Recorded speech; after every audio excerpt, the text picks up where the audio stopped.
Vengeance is. Don't touch! Hollywood handed out blank checks like Halloween candy in the 90s, and some very talented, very confident, and occasionally very delusional people cashed every single one of them. We're talking studios torched to the ground, careers evaporated overnight. One director was so ashamed he legally removed his own name from the film. One star spent $100 million to film a movie on the moon and made back 7. And one of these movies featured a genuine Hollywood legend sitting in a kiddie pool full of ice, wearing a moo-moo on set every single day. These are 15 hilariously bad 90s flops that Hollywood would very much like you to forget. Hi, my name is Jeffrey, and this is Old School Movies. Number 15, Cutthroat Island, 1995. This one didn't just flop.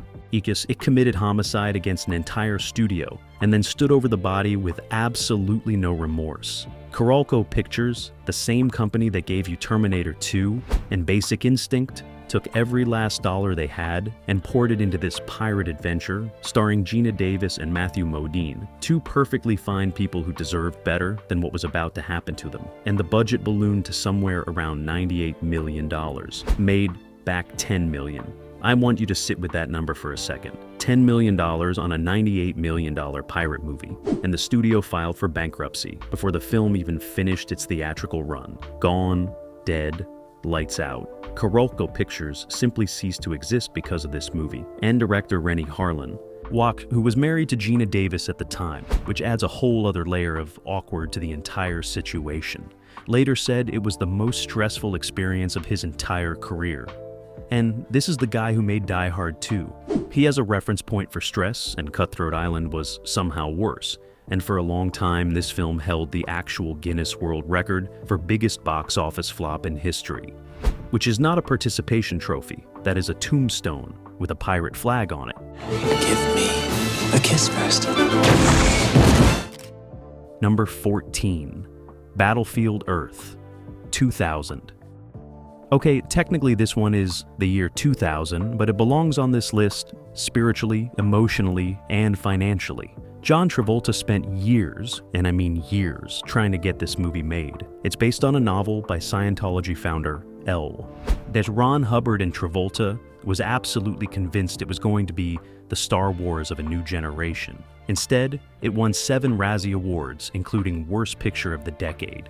The whole thing was shot with these bizarre Dutch angle camera tilts that made every single scene look like the cinematographer just forgot how a tripod works. It cost $73 million and made back $29 million worldwide. Travolta's producing partner tried to sue the studio afterward. The director had his name removed from the film, and Travolta himself has barely mentioned it publicly since, which, for a guy who talked about this movie non-stop for 15 years, is really something. There's nothing. Number 13, The Postman, 1997. Kevin Costner had already pulled off the impossible once. Ice Dances with Wolves was a 3-hour Western that won Best Picture. So when he decided to direct himself in another 3-hour epic about a postman wandering through post-apocalyptic America delivering mail, the studio said, sure, why not? The budget hit $80 million. It made $17 million back domestically. Critics were absolutely savage. One review just said, it was the longest Kevin Costner has ever been, Kevin Costner, which honestly is the funniest sentence ever written about a film. What's wild is that Costner genuinely believed in this thing. He talked about it like it was going to change cinema. He even cast his own daughter in the movie, which, look, that's sweet. It's still a 3-hour movie about mail delivery in the apocalypse, though. A lawless army will arise to prey. Number 12, Last Action Hero, 1993. The idea wasn't terrible. Take Arnold Schwarzenegger, the biggest action star on the planet, and make a smart, self-aware comedy about action movies. The problem is that Last Action Hero arrived in the summer of 1993, going head-to-head against Jurassic Park. Jurassic Park. A movie with actual dinosaurs in it. Last Action Hero made $50 million domestically. Jurassic Park made over $350 million. Columbia Pictures had spent $80 million to make it, and spent another $30 million marketing it. Arnold has said in interviews that the experience genuinely hurt him. and that he felt responsible for letting everyone down. The movie has gotten a bit of a second look over the years, and some people now call it underrated. Those people are wrong, but I respect the commitment.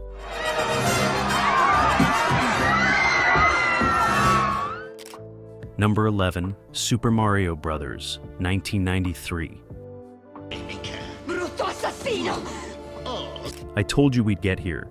Two directors, Rocky Morton and Annabelle Jankel, started this film.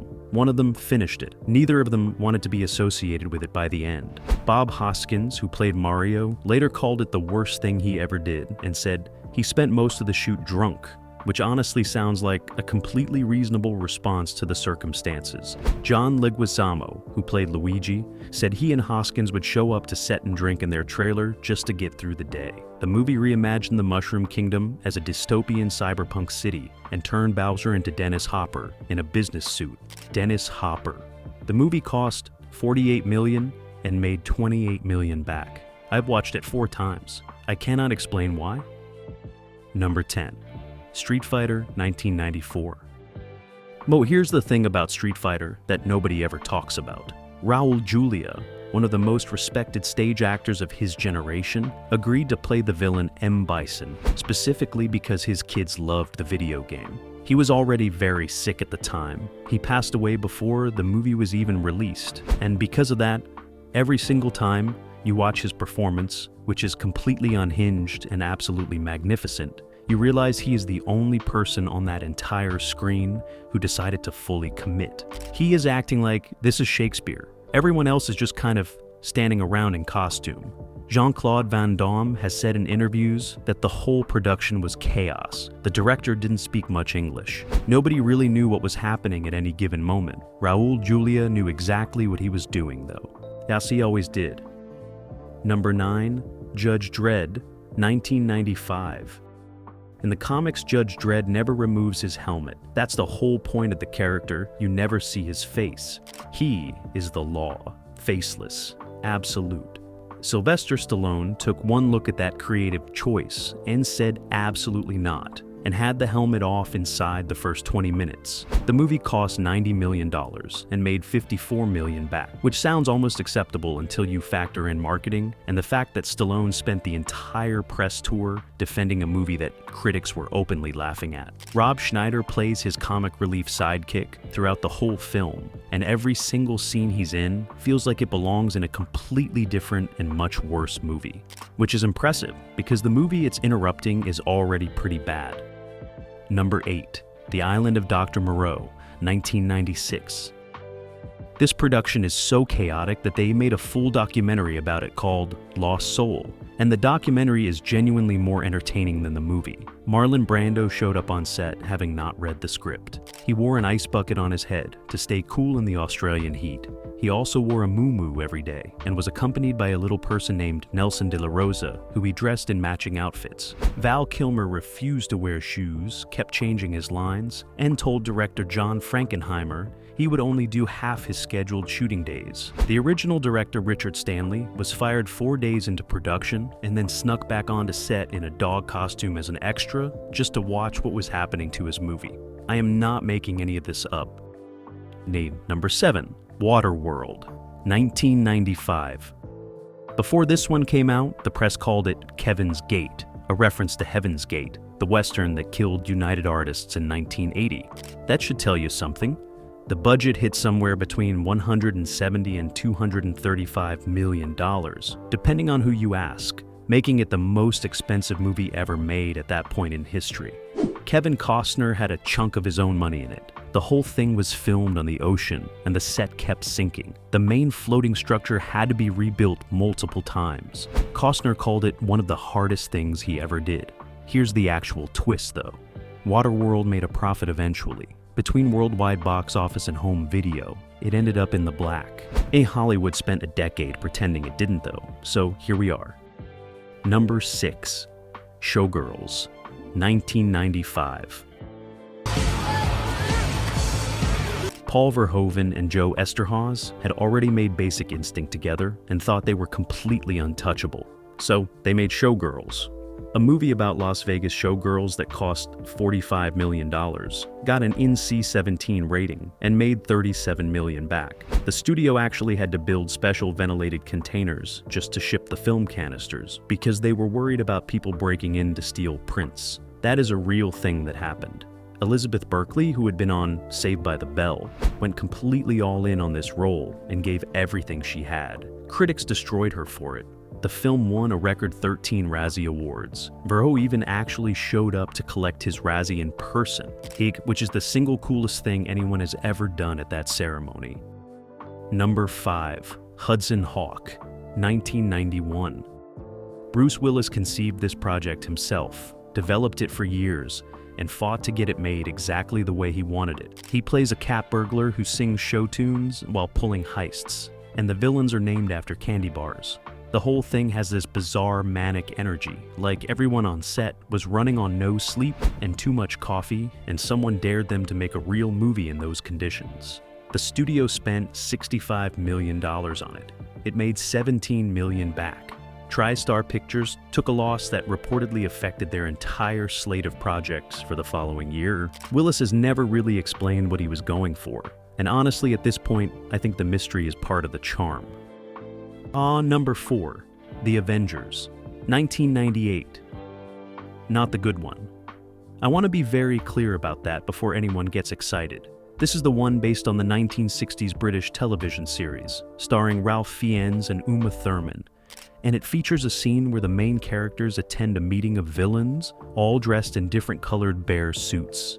Bear suits. The movie was 45 minutes long in its theatrical cut, which sounds like a mercy until you realize that means someone watched the original version, panicked, and started cutting desperately. Warner Brothers reportedly destroyed most of the original footage afterward. Director Jeremiah Chichik has spent years trying to distance himself from it. Uma Thurman has called it one of her biggest regrets. Ralph Fiennes simply refuses to discuss it, obviously, which honestly is the only correct response. Number 3. Batman and Robin, 1997, to talk about the bat nipples. Director Joel Schumacher made the decision to put anatomically detailed nipples on the bat suit, and honestly, that single costume choice on forever. Number 2. Speed 2, Cruise Control, 1997. Keanu Reeves looked at this script and said no. That's the whole story, really. He read it, decided a sequel to Speed, set on a slow-moving cruise ship with no role for him to do anything interesting, was not worth his time, and walked away. The studio replaced him with Jason Patrics and made the movie anyway. Sandra Bullock later said she should have listened to Keanu. The film cost $160 million and made $164 million back worldwide. Which sounds like it broke even until you remember. That's before marketing costs, distribution, and the fact that a sequel to one of the biggest action hits of 1994 needed to do considerably better than barely breaking even to be considered anything other than a catastrophe. Number 1. Pluto Nash, 2002. $100 million, $7 million back, on the moon, in 2002. Eddie Murphy plays a nightclub owner on the moon in the year 2087, and the whole thing is just sitting there on a $100 million budget like the most expensive dare anyone ever accepted. Warner Brothers shelved it for 2 years after test screenings went badly, which is rarely a good sign. Days when they finally released it, the movie made $4.4 million in its opening weekend, against a film that cost $100 million to produce. It is genuinely one of the biggest financial disasters in Hollywood history, and somehow nobody really talks about it. Maybe because compared to the bat nipples and the ice puns and the bear suits, even a $100 million moon movie just feels like a normal Tuesday in the 90s. And that's the thing about all of these movies. They weren't made by idiots. Most of them were made by genuinely talented people who had access to enormous amounts of money, zero guardrails, and slightly too much confidence, which is a combination that will get you into trouble every single time. I'm Jeffrey. This is Old School Movies. If you made it to the end of this one, you've got real stamina, and I respect that. See you next time.